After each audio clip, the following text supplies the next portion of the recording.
Mangrove ini yang paling penting sebenarnya untuk Indonesia. Semua balik ke dalam, bukan keluar. Carilah dari dalam diri baru bisa keluar.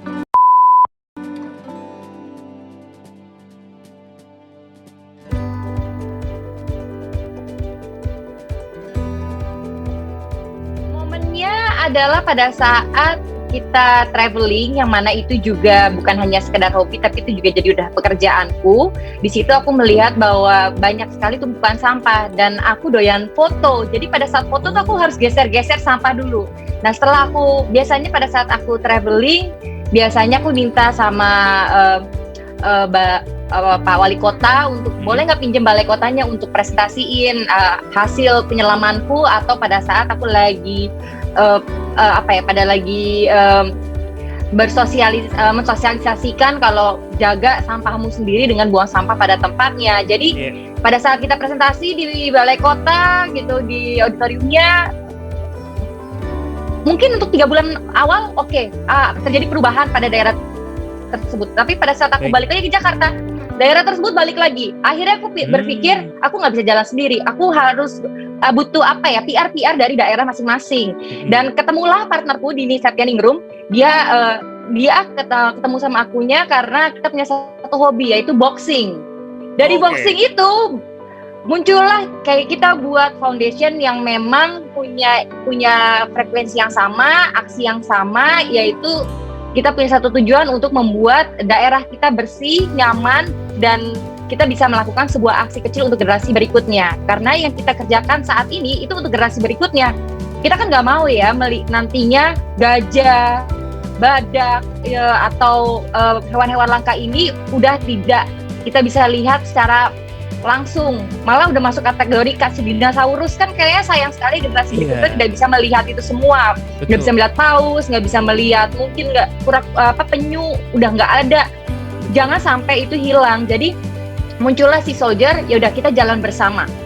Dan kita tidak mau menggurui karena tidak ada yang suka di-judging atau dipaksa. Tapi bagaimana caranya tiap orang punya kelasan sendiri, kenapa harus menjaga lingkungannya.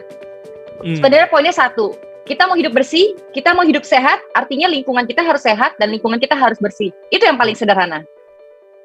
Baik. Itu concern yang paling sederhana, dan tadi juga background story-nya seperti itu, teman-teman. Seru banget. Nah, tapi kalau kemarin kan lagi rame juga nih, Din, banyak yang nonton serial di Netflix nih, ada original banyak Piracy, ya kan, Seaspiracy. Nah, sebenarnya ancaman terbesar kalau dari perspektifnya Nadine di laut tuh apa sih?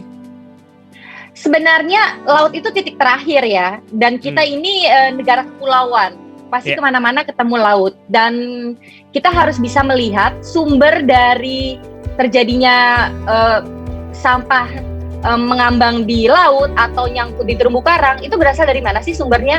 Dari tempat kita berada, yaitu daratan. Dan semua air mengalir dari hulu ke hilir. Semua yang ada di daratan, baik yang paling tinggi aja di pegunungan, itu menuju titik akhirnya yaitu di laut. Jadi yang harus diubah adalah waste management kita, pola hidup kita. Apa yang bisa dikurangi dan lebih diramah lingkungan, menurutku itu yang kita harus kejar. Karena terlalu banyak isu lingkungan, kita tidak mungkin bisa mengerjakan semuanya, dan tangan kita hanya 2. Pilihlah salah satu isu lingkungan, fokus, sampai target, kita harus kejar itu. Setelah udah beres satu isu, khususnya untuk diri kita sendiri, komitmen, disiplin pada diri kita sendiri akan sampah kita. Setelah udah beres, pindah ke isu yang berikutnya. Tantang diri pada isu tersebut, selesai, berikutnya lagi.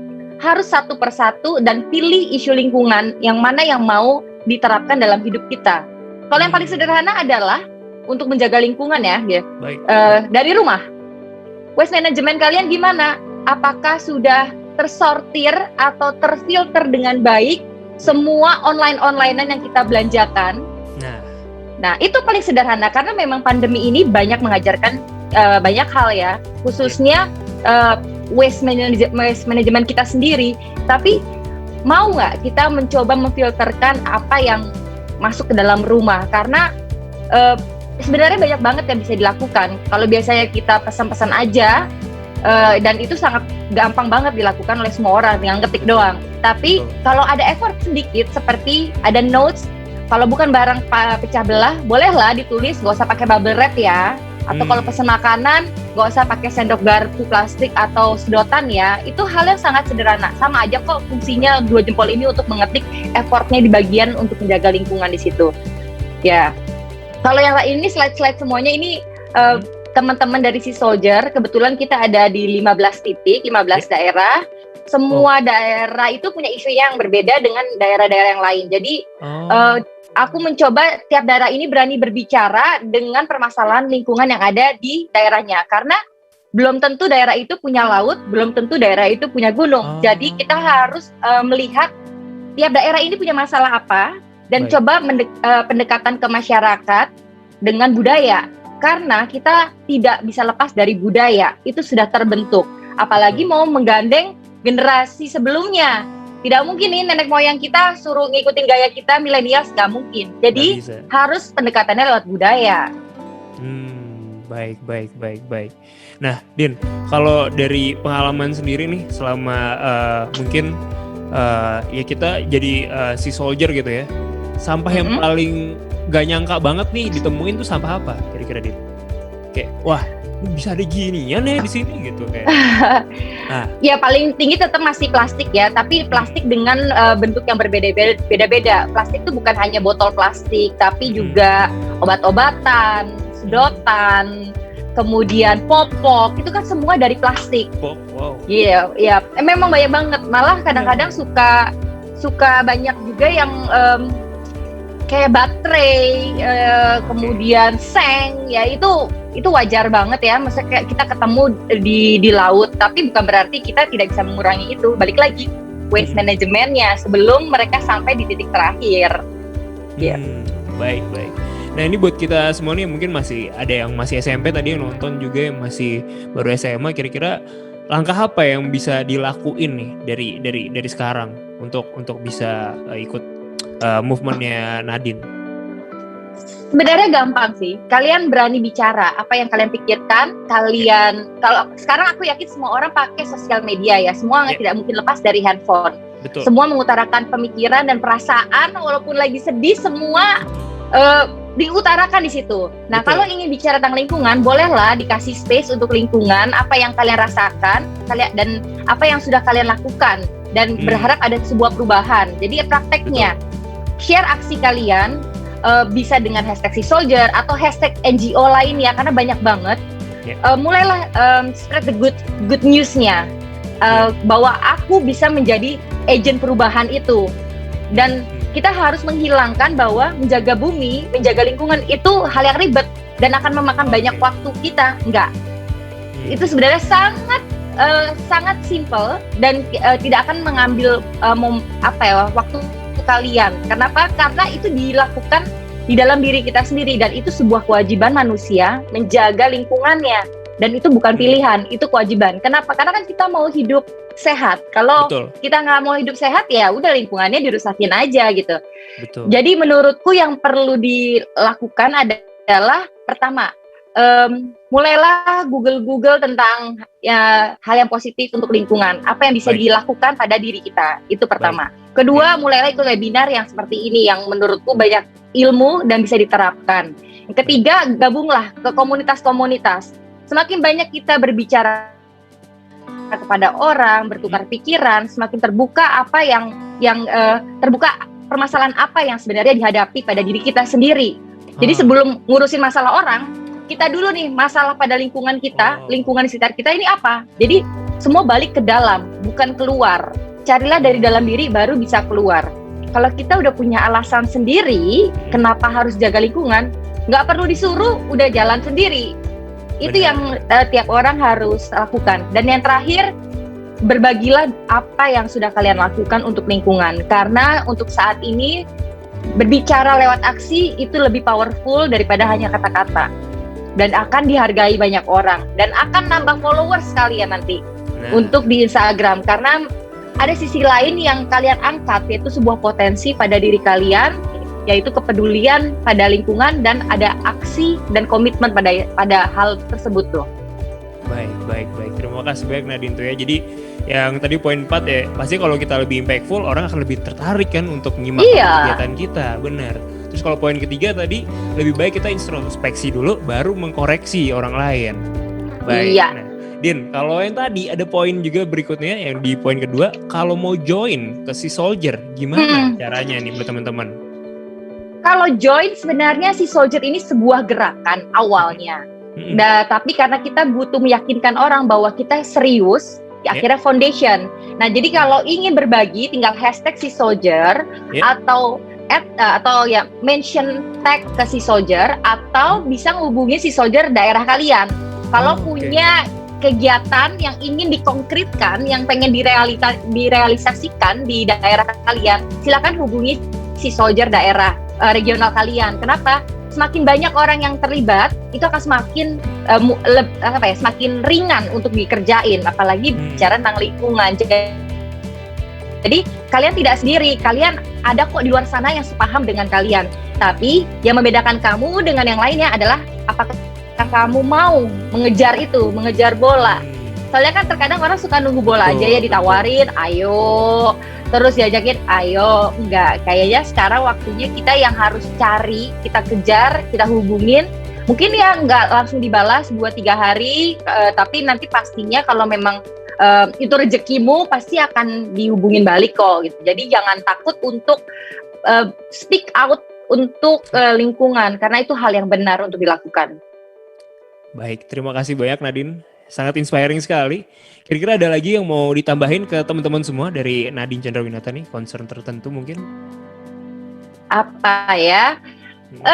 Aku tadi senang banget sih dari Pak Didi membahas tentang mangrove, dan thank God kita diingatkan kembali lagi bahwa mangrove ini yang paling penting sebenarnya untuk Indonesia, dan kita banyak banget, tapi kita nggak menghilangkan itu semua. Dia ini bisa dibilang kalau ada apa-apa untuk Indonesia, mangrove ini yang menjadi batas utama di depan. Dia pintu utama. Dia menghancurkan, mematahkan ombak besar dari Indonesia, dan Indonesia ini tidak bisa lepas dari bencana karena kita berada di gunung berapi ya. Jadi nggak mungkin, pasti selalu bergejolak, dan bumi ini selalu bergerak karena bumi ini bernafas gitu. Dengan adanya perubahan iklim, bumi pun tanpa kita melakukan pemanasan global, dia tetap berubah, dia selalu bergerak. Dan yang membuat lebih parah adalah kita membuat pemanasan global lebih cepat. Itu yang membuat kayak panik semuanya. Nah, mangrove itu sebenarnya solusinya. Dan aku seneng banget udah mulai banyak orang bahas tentang mangrove, kemudian mengangkat sisi cantiknya dari mangrove. Padahal kita tahu susah sekali untuk mengajak orang ke mangrove karena image mangrove tuh becek, bau, panas, pasti ada sampah, nggak bagus untuk difoto. Tapi sekarang karena banyak yang bicara dan bangga punya mangrove di daerahnya, dan dikemas dengan baik sama pengelolanya, menurutku itu hal yang bagus banget, dan itu harus terus digalakin tentang mangrove ini penting.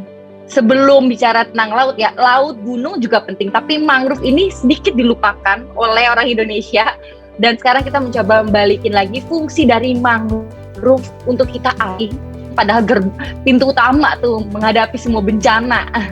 Benar.